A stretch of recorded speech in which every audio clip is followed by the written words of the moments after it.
Subscribing to The Observer on YouTube couldn't be easier, and we're going to show you exactly how to do that. First, navigate to www.youtube.com/theobservernj. Once you get there, all you need to do is hit the subscribe button. Next to the subscribe button, click the down arrow and then all. And that's it. You're subscribed, and now anytime The Observer is live, you will be notified. Hi again, everybody. It's Kevin Canessa coming to you live from the newsroom of The Observer and TheObserver.com on this, the 16th day of December in the year 2025. Sure hope you're enjoying your Tuesdays, no matter where it is you are in the country. Here in the Northeast, it's a little chilly today, 33 degrees, but it looks like we are going to have a little bit of a warm-up toward the end of the week, so that certainly should be good news, especially to get the snow out of the way after the snow that fell last week. So we'll see what happens weather-wise, but it is good to be back with you after a one-week break.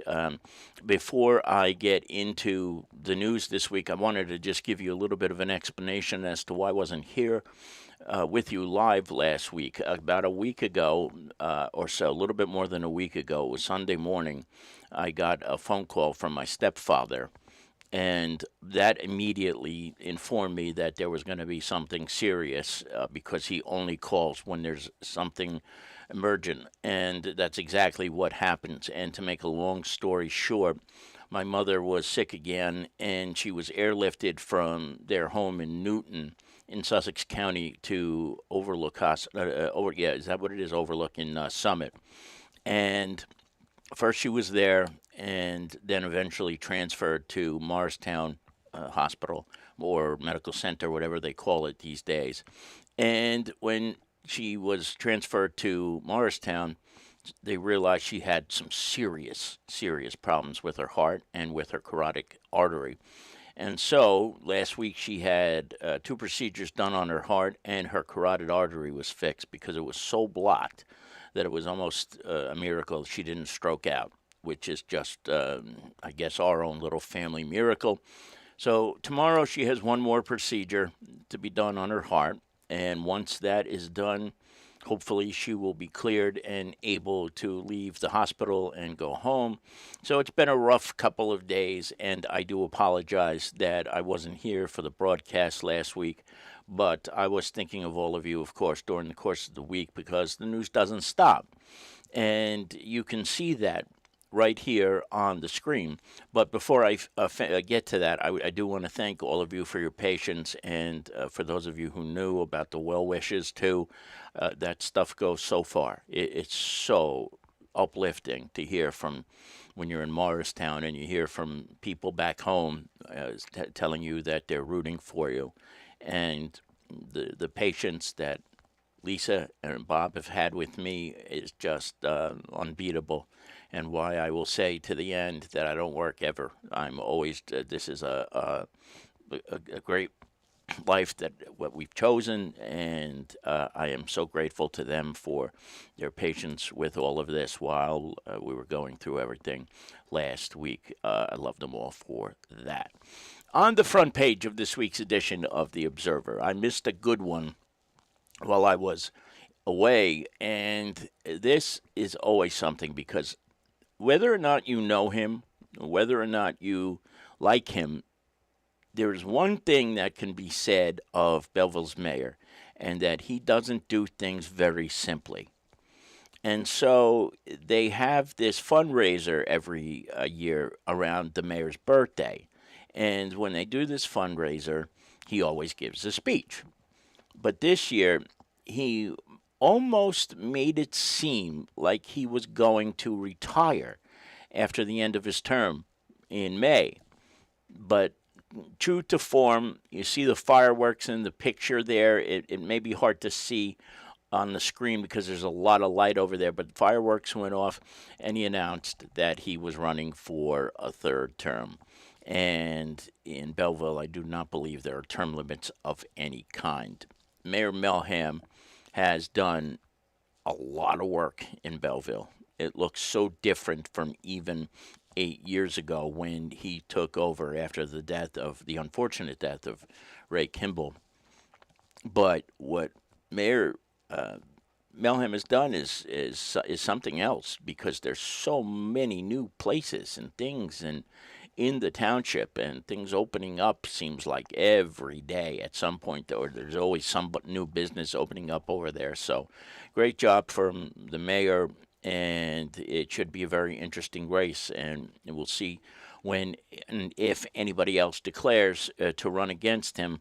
My guess is there will be at least one person, but probably more than that, because a lot of because there's always these large fields, because they don't have primaries in these municipal elections. They have what's called a runoff system, and that is, if somebody doesn't get 50% of the vote plus one, you have to have another election after the May election for the top two vote getters. So we'll see what happens there, but we will keep you posted along the way as Mayor Melham seeks his third term as the mayor of the township of Belleville. Across the river into Nutley, the township there is preparing to do some major improvements to the sidewalks near the Park Oval. That's an extensive project, but the DPW has been working hard to solidify all the different monies to do these projects, and that should, by widening it, make it a much more easy access to the people who need to use the area around the park.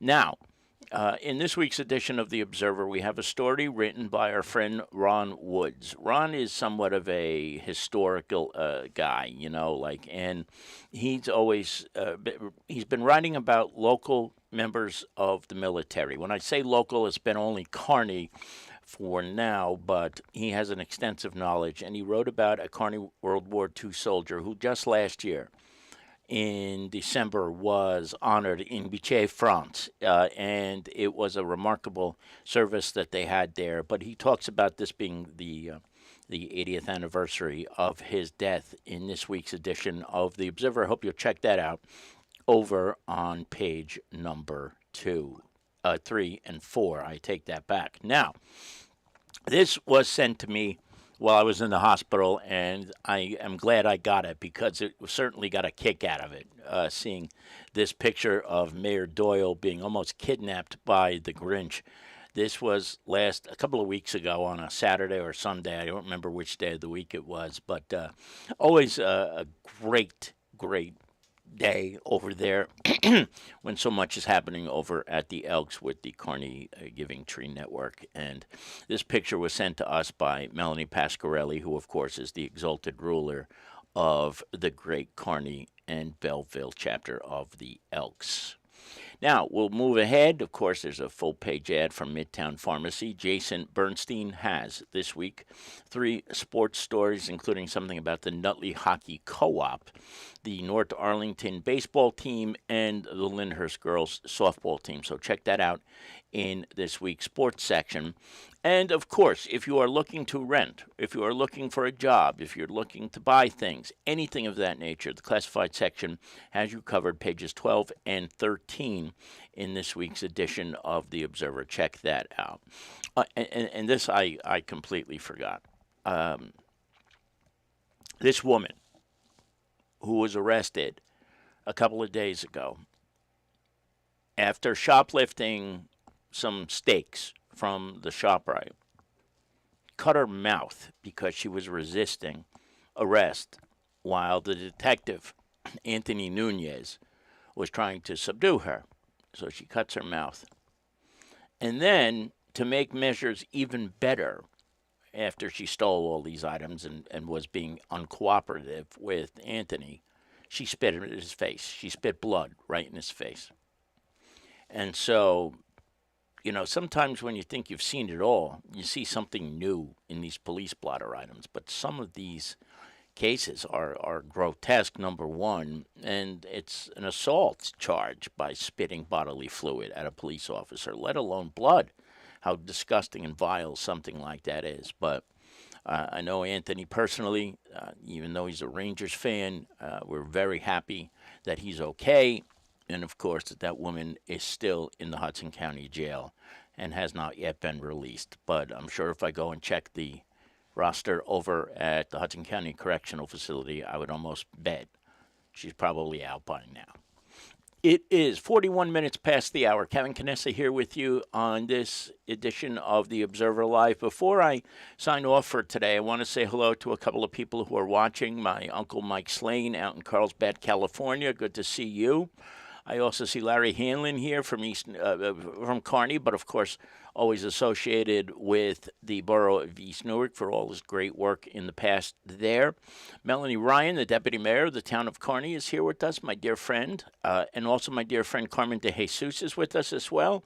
And I see Alexis Sheridan as well as Barbara Condon and my sister in birthdays, Carol Manley. So very, very good to see all of you today. Again, my appreciation for your patience.